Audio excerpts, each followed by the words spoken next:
అక్కడ cake cutting చేసుకుందాం. Friends, ఈ మొన్న శుక్రవారం నాడు వెళ్ళామండి మణిదీపవరణ కాకినాడ. ఒక వాళ్ళ బాబుకి జాబ్ వచ్చిందని సీఏ అనమాట. జాబ్ వచ్చిందని చెప్పి పెట్టుకున్నారని మాకు తెలిసిన వాళ్ళు, మా చుట్టాలే. అక్కడికి వెళ్ళామండి. ఒక 9 మంది దాకా వెళ్ళాం అనమాట. చాలా బాగా చేశారండి. భోజనాలు అయ్యి అలా అరేంజ్ చేశారు. అన్నీ కూడా చాలా బాగా జరిగిందండి.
లలితా సహస్రనామం చదివండి, విఘ్నేశ్వరుడు పాట.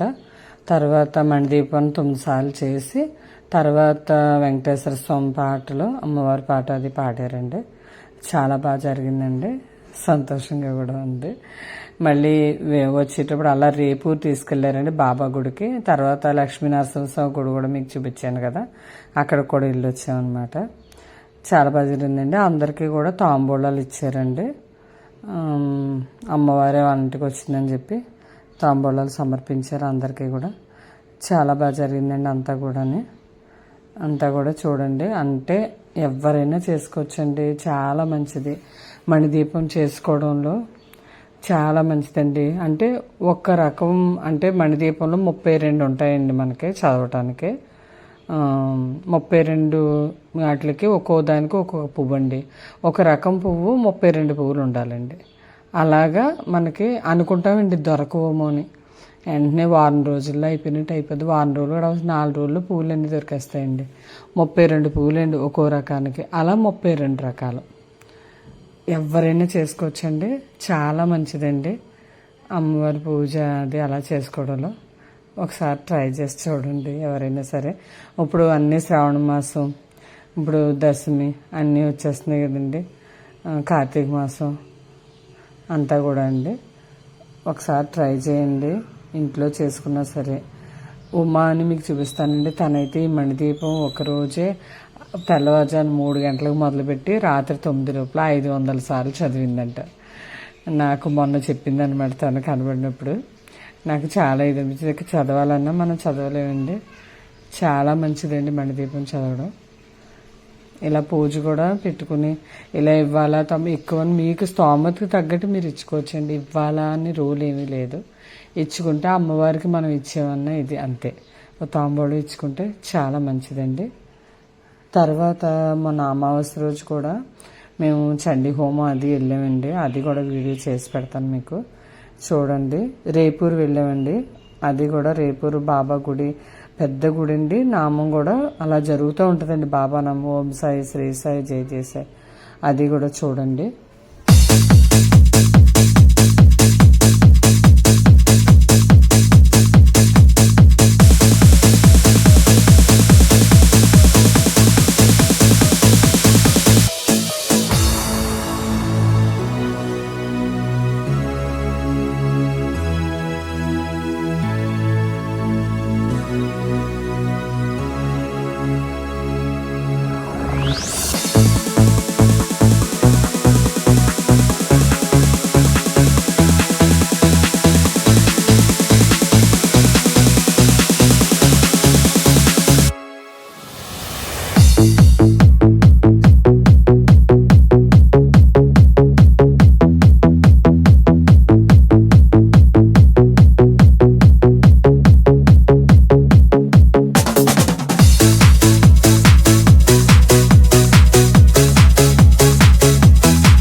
ఇది కాకినాడ అవతల ఉందండి. కాకినాడ దాటాక తక్కువ దూరం అండి. ఎవరైనా సరే వెళ్ళొచ్చు రేపూరు.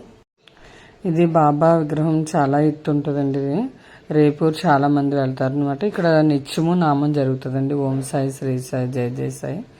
ఒకసారి ఎవరైనా కాకినాడ వైపు వెళ్తే కనుక వెళ్ళడానికి ట్రై చేయండి. చాలా బాగుంటుందండి బాబా గుడి. అక్కడ కూడా ప్రశాంతంగా ఉంటుందండి వెళ్తే. ఒకసారి వెళ్ళడానికి చూడండి. అందరం కూడా అమ్మవారి దగ్గర ఫొటోస్ అవి తీసుకున్నాం. అవన్నీ అప్లోడ్ చేశానండి. నా ఛానల్ సబ్స్క్రైబ్ చేయండి, షేర్ చేయండి, లైక్ చేయండి. స్కిప్ చేయకుండా వీడియో అంతా చూడండి. చాలామంది చూసిన వాళ్ళు లైక్ చేయట్లేదండి. లైక్ చేసి నా వీడియో మీకు బాగుందో లేదో కూడా కామెంట్ చేయండి ప్లీజ్.